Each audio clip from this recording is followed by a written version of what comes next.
Today we're going to talk about discrete probability distribution. A discrete variable is a quantitative variable that only takes on some of the values. It has gaps. An example would be AP exam scores. You can either get a 1, 2, 3, 4, or 5. You can't get the values in between 1, 2, 3, 4, or 5. You can't get a 1.78. So that's a discrete variable. Another example of a discrete variable would be number of siblings, or the number of anything basically, which gives us the counting numbers 0, 1, 2, 3, and so on. Probability distribution means that we have the probability attached to each one of these discrete variables, and that creates the entire distribution. So we'll take a look at an example. It says in a particular game, a ball is randomly chosen from a box that contains 3 red balls, 1 green ball, and 6 yellow balls. That's a total of 10 balls. If a red ball is selected, you win $2. If a green ball is selected, you win $4. And if a yellow ball is selected, you win nothing. It says let X be the amount that you win. So we'll go ahead and fill in the table here. We got 3 values of X. X could either be 0, 2, or 4. Now it doesn't really matter which order you put that in. I'll do 2, 0, and 4. Because that's the way that it's worded in the problem. Okay. Now, what's the probability that we win $2? We'd have to get a red ball, which is 3 red balls out of 10 total balls is 3/10. The probability that we win nothing is if we get a yellow ball. There's 6 yellow balls out of 10. The probability of that happening is 6/10. And to win $4, you'd have to win a green ball. There's only 1 green ball out of the 10, so that's 1/10. That's our probability. Notice for it to be a valid distribution here, these probabilities have to add up to 1, because these are the only 3 values that can happen, 2, 0, or 4. And the probabilities must add up to 1. So we're going to use this chart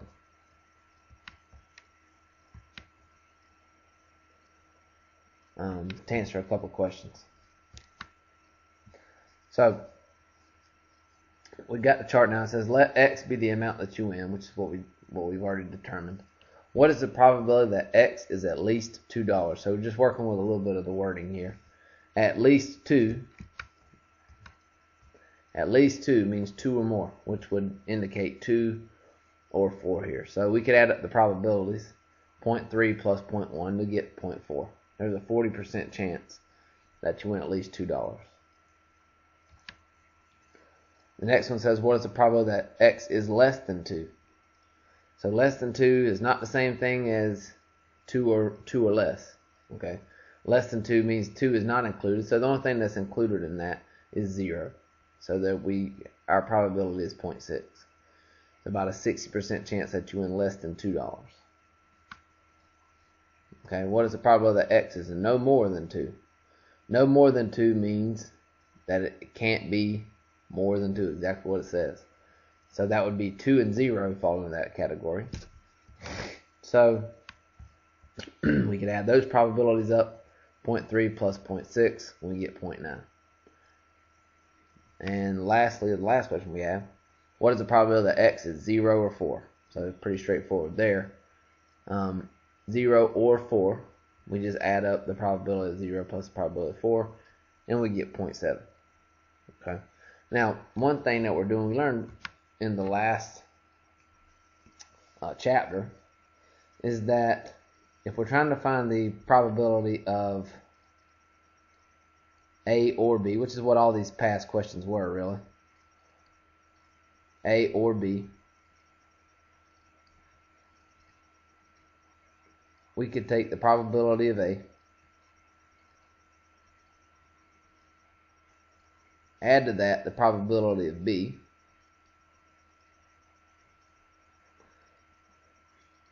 but we always had this minus the probability of A and B. That's the formula that you'll always be given. Okay, well, in this case, what is the probability that X is 0 or 4? So 0 or 4. Let A be 0, B be 4. So the probability of A is 0.6. The probability of B is 0.1. We add those together. And then we take away the probability that they're both A and B. In other words, could we get 0 and 4 on the same roll? No, we couldn't. We couldn't get whatever color ball this is and whatever color ball this is on the same roll. We're only going to get one color at a time. So what we mean is this probability is going to be 0. And what we call these is, we call these disjoint or mutually exclusive, which means that they can't occur at the same time. So if that's the case, we can just add them. And that's what we were doing here. We were just adding these probabilities. But that formula is the reason that we can do that. Okay, and the last thing we want to do with a discrete distribution is we want to be able to find the mean and variance, or the mean and standard deviation. So these formulas may look kind of complicated at first, but they're really not that bad. So sometimes we'll call the mean of a discrete distribution the expected value. Okay, so what we do is we take each value of x, we multiply it by the probability of x, and then this symbol means we add them up. So that's going to be pretty straightforward, not too much. To find the variance, very similar to how we found the variance of any quantitative variable, we took the difference in each value from the mean. These are what I call deviations. We squared those deviations. And in this one, because we have the probability that each one of those occurs, we multiply it by the probability. And then we just add them up. That gives us our variance. And then we know that the relationship between variance and standard deviation is that we take the square root of the variance to get the standard deviation. So let's look at an example. Same example, but we'll find the mean and standard deviation. So the mean of x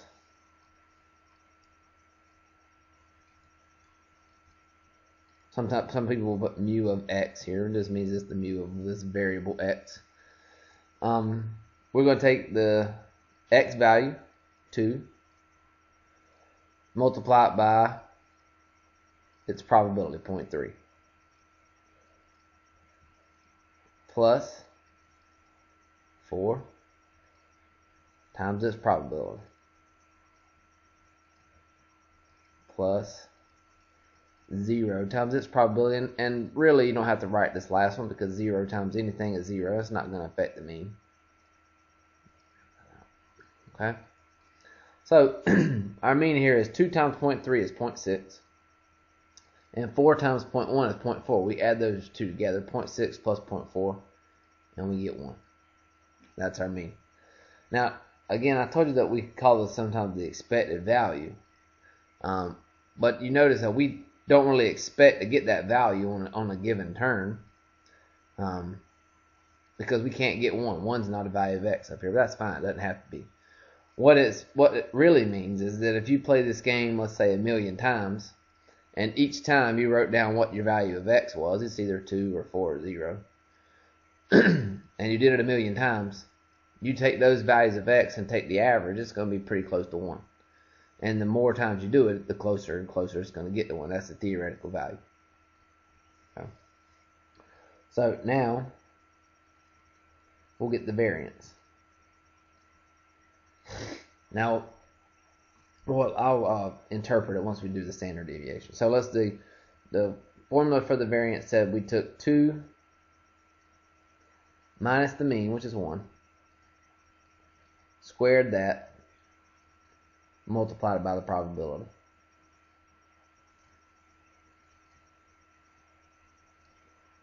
So do it again. 4 minus the mean is 1. Take the deviations, remember the difference from the mean, square those deviations, and multiply by the probability. Okay. And then we do the last one. Now we have to do the last one here because this value is not 0. The x value is 0, but the deviation is not. So 0 minus 1 squared times 0.6.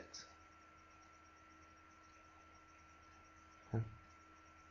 And we can see what we got here. 2 minus 1 is 1. 1 squared is 1. 1 times 0.3 is 0.3. 4 minus 1 is 3. 3 squared is 9. 9 times 0.1 is 0.9. And 0 minus 1 is negative 1. Negative 1 squared is 1. 1 times 0.6 is 0.6. So if we add 0.3 times 0.9 times 0.6, we get 1.8. So that's our variance. And the standard deviation is just going to be the square root of that. Square root of 1.8, which we'll get in the calculator in just a second. Okay. Now what that means, once we get this value, which is going to be somewhere between 1 and 2, because I know 1.8 is between 1 and 4, that means that that's a typical difference from the mean. In other words, we expect to get 1, or an average of 1, but a typical difference from that mean is the square root of 1.8. So let's go to our calculator.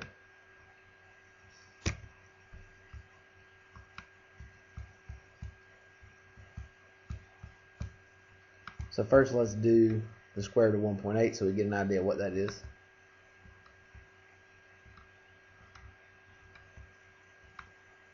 .34.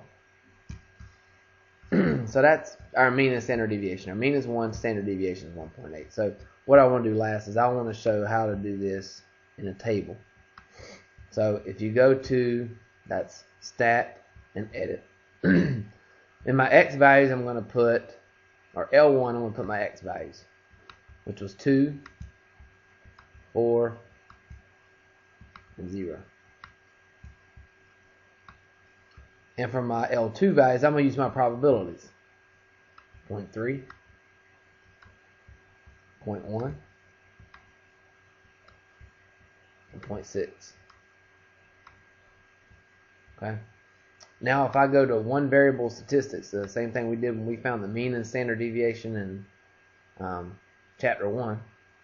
If I go to one variable statistics, I have my list here is L1.